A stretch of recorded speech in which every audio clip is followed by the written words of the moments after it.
Bounce, Falcon 12 was the call sign that made other pilots smirk and shake their heads. They thought Captain Madison "Falcon" Brooks didn't deserve to fly with the elite squadron at Nellis Air Force Base. But when the control tower gave her clearance for the most dangerous mission of her career, she was about to prove that her call sign wasn't just earned. It was prophetic. But Madison hadn't earned her call sign through Air Force Academy training or simulator hours. She had learned to fly in the unforgiving skies of rural Texas, where her grandfather, Colonel Jack Brooks, a Korean War ace pilot, taught her that real flying meant mastering aircraft when everything goes wrong. What the squadron didn't know was that Falcon 12 was about to face a mission over the Nevada desert that would require every unconventional skill her grandfather had drilled into her since she was 16. The clearance from Control Tower wasn't for a routine training flight. It was for an emergency search and rescue operation that had already claimed 2 aircraft and left a downed pilot stranded in the treacherous mountain terrain of the Sierra Nevada. From which city around the world are you watching today? If this story amazes you, please subscribe to Rising Life Stories and let us know in the comments where you're listening from. The ready room at Nellis Air Force Base fell silent, except for barely contained snickers when Captain Madison Brooks walked in that morning. Her fellow pilots in the 64th Aggressor Squadron had spent 6 months questioning how she had earned her place among the elite fighter pilots who trained the best aviators in the world. "Look who's here," muttered Captain Derek Mitchell, the squadron's self-appointed spokesperson for traditional military attitudes. "Wonder if Falcon 12 is going to show us some more of her unconventional flying techniques today."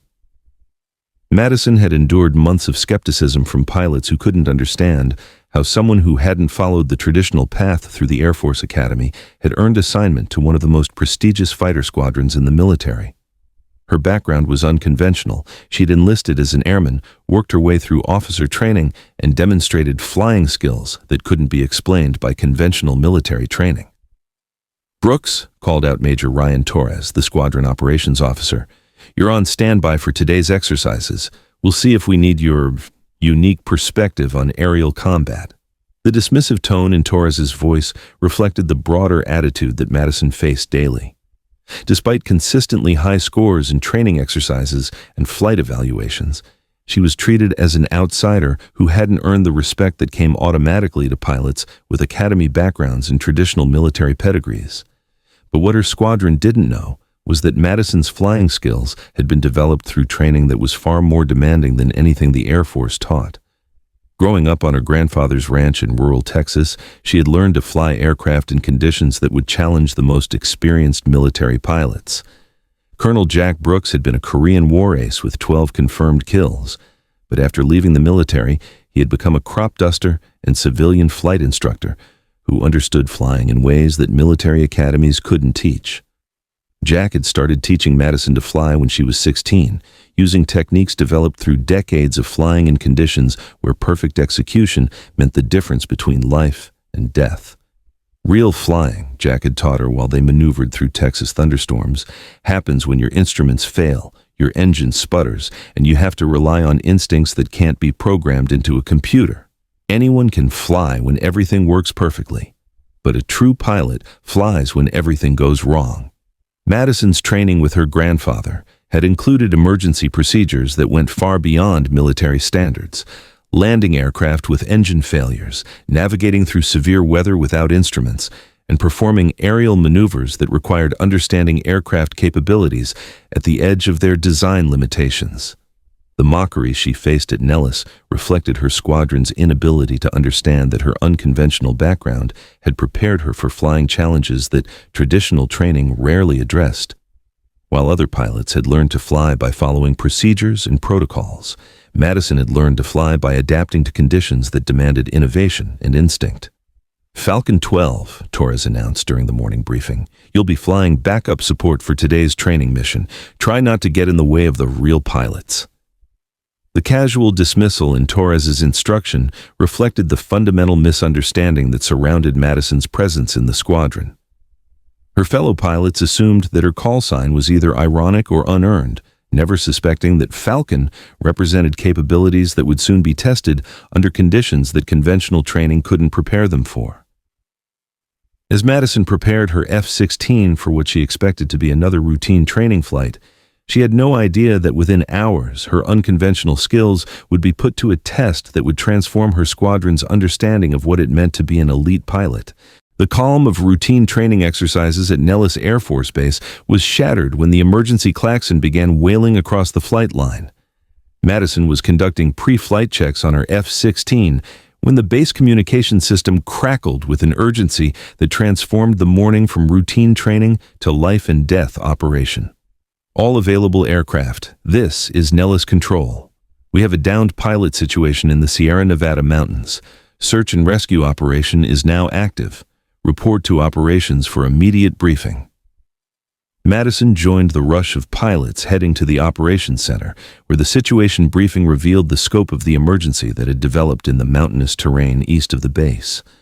Captain Jennifer Walsh, a test pilot from Edwards Air Force Base, had been conducting high-altitude performance trials when her experimental aircraft had suffered catastrophic system failures. Captain Walsh ejected at 35,000 feet approximately 47 minutes ago, Major Torres explained to the assembled pilots. Her last known position was in the Sierra Nevada wilderness, grid coordinates 372-845. Weather conditions include severe mountain winds, limited visibility, and terrain that makes conventional search and rescue extremely challenging. The briefing continued with details that revealed why the rescue operation was becoming increasingly critical. 2 search aircraft had already been dispatched, but both had been forced to abort their missions due to weather conditions and terrain that exceeded their operational capabilities. The first rescue helicopter encountered severe downdrafts and was forced to return to base with structural damage, Torres continued. A second aircraft attempted a visual search but couldn't maintain safe flight operations in the mountain wind conditions.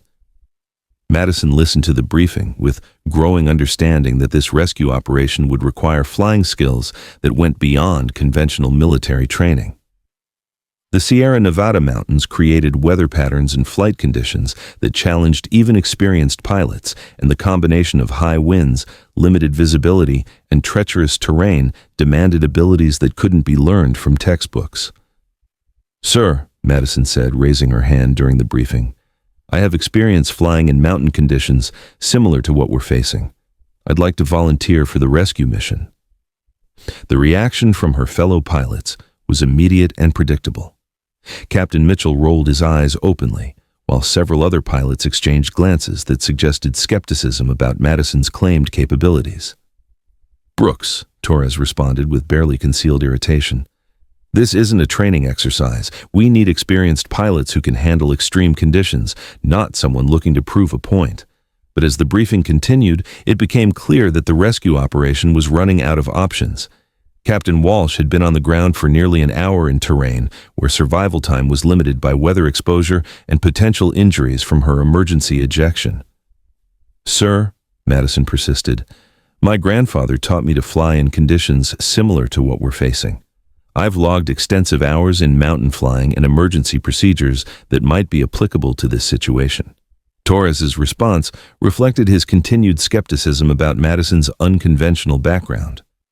"Brooks, mountain flying in civilian aircraft is completely different from military search and rescue operations. We need pilots with proven experience in these specific conditions." But as reports continued to come in from the Sierra Nevada search area, it became apparent that conventional approaches were failing to locate Captain Walsh or provide effective rescue capabilities. The weather conditions that had forced 2 previous aircraft to abort their missions weren't improving, and time was becoming a critical factor in Walsh's survival. "All available pilots will participate in expanded search operations," Torres announced. "We'll be flying in sections with specific grid assignments. Brooks, you'll be assigned to support operations." Madison understood that her assignment to support operations was Torres's way of keeping her away from the primary rescue mission while maintaining the appearance of utilizing all available resources. But she also understood that the conditions described in the briefing were exactly the type of challenging flying situations that her grandfather had prepared her for.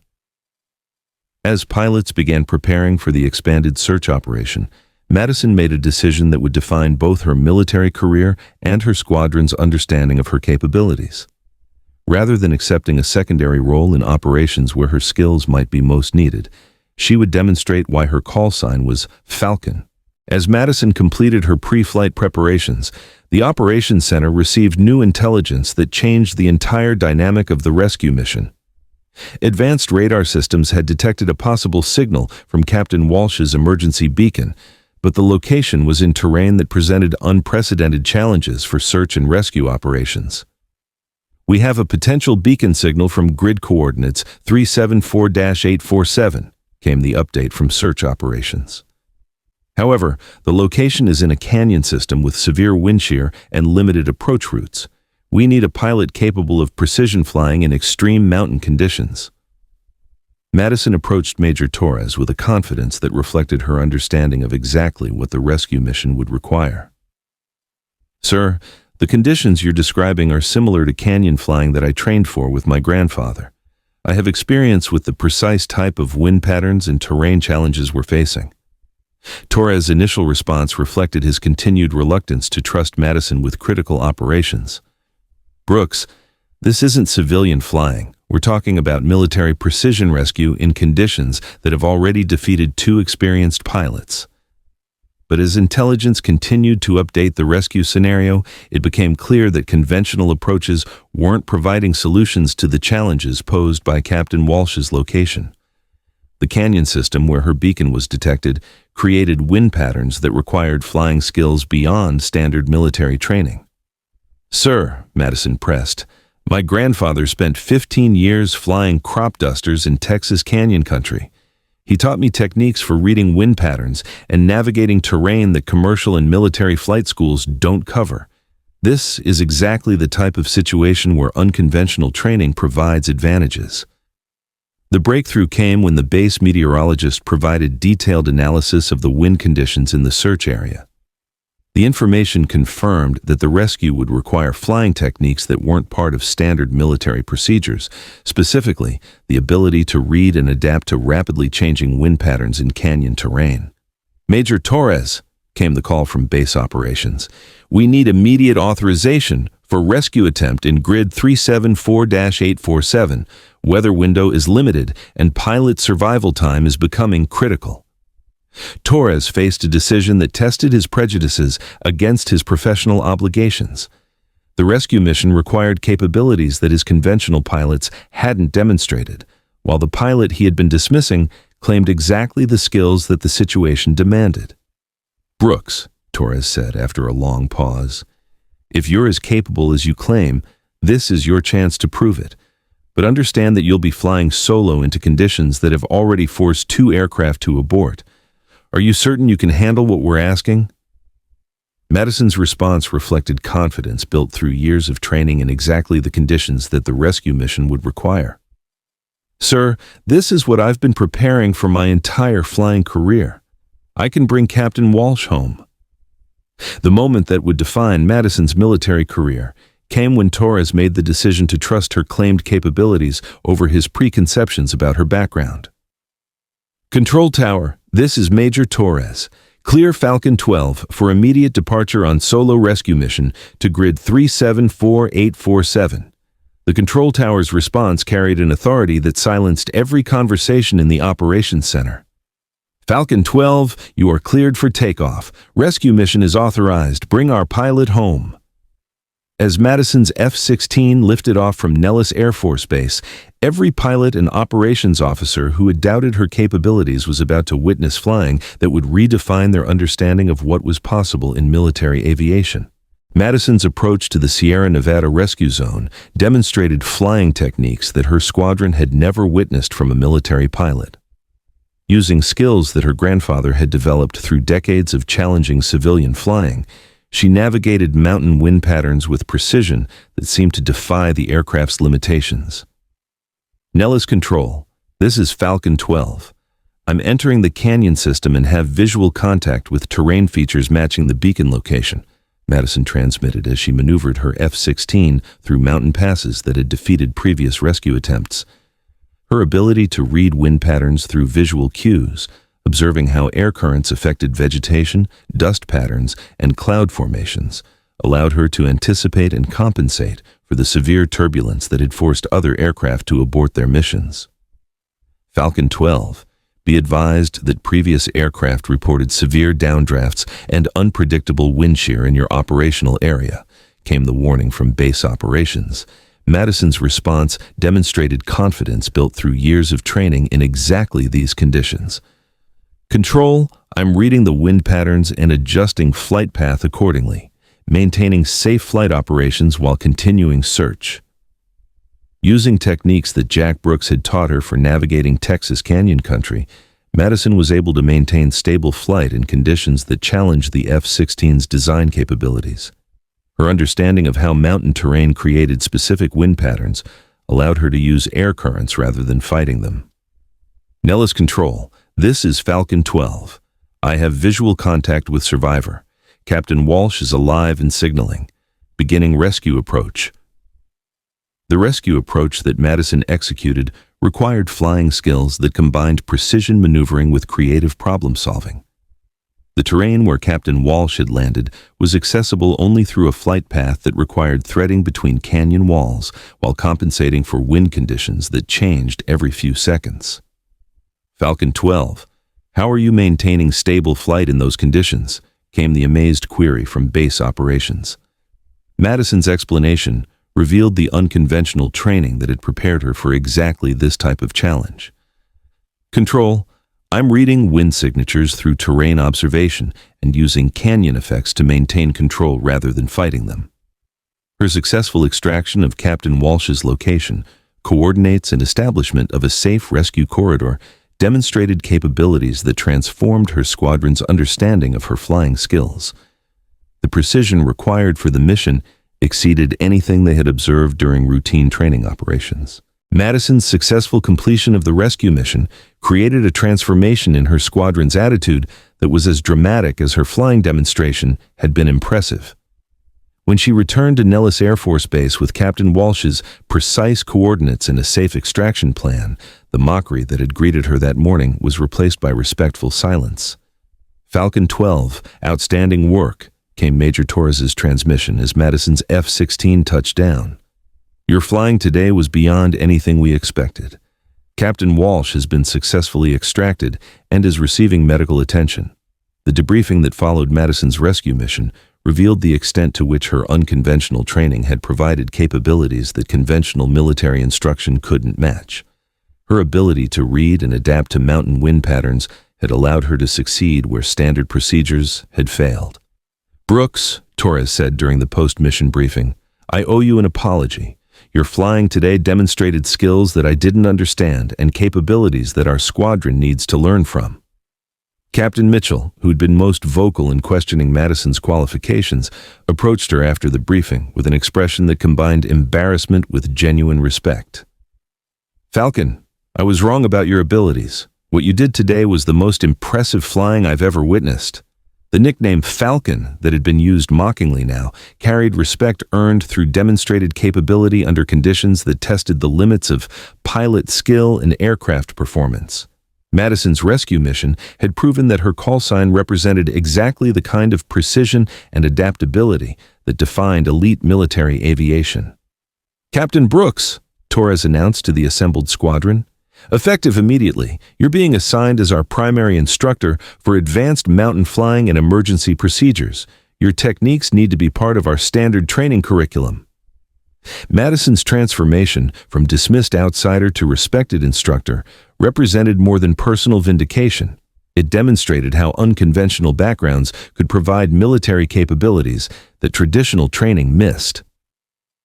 6 months later, Captain Madison Falcon Brooks was leading advanced flight training programs that incorporated the mountain flying techniques her grandfather had taught her in rural Texas. Her rescue of Captain Walsh became a case study in how unconventional skills could provide solutions to challenges that standard procedures couldn't address. The 64th Aggressor Squadron's training curriculum now included mountain wind pattern recognition and canyon navigation techniques that had been developed through civilian flying experience rather than military instruction. Madison's background, once viewed as a disadvantage, was recognized as providing exactly the kind of innovative thinking that military aviation needed. Her call sign Falcon 12 became synonymous with precision flying and creative problem-solving, earning respect that was based on demonstrated capability rather than traditional credentials. At Rising Life Stories, we believe that the greatest achievements often come from those who bring unconventional skills to conventional challenges, and that respect is best earned through performance rather than pedigree. Where are you watching from today? If Madison's story of turning mockery into respect through exceptional skill inspired you, please subscribe and share, because there are heroes among us whose capabilities exceed our assumptions, waiting for the moment to prove what unconventional training can accomplish.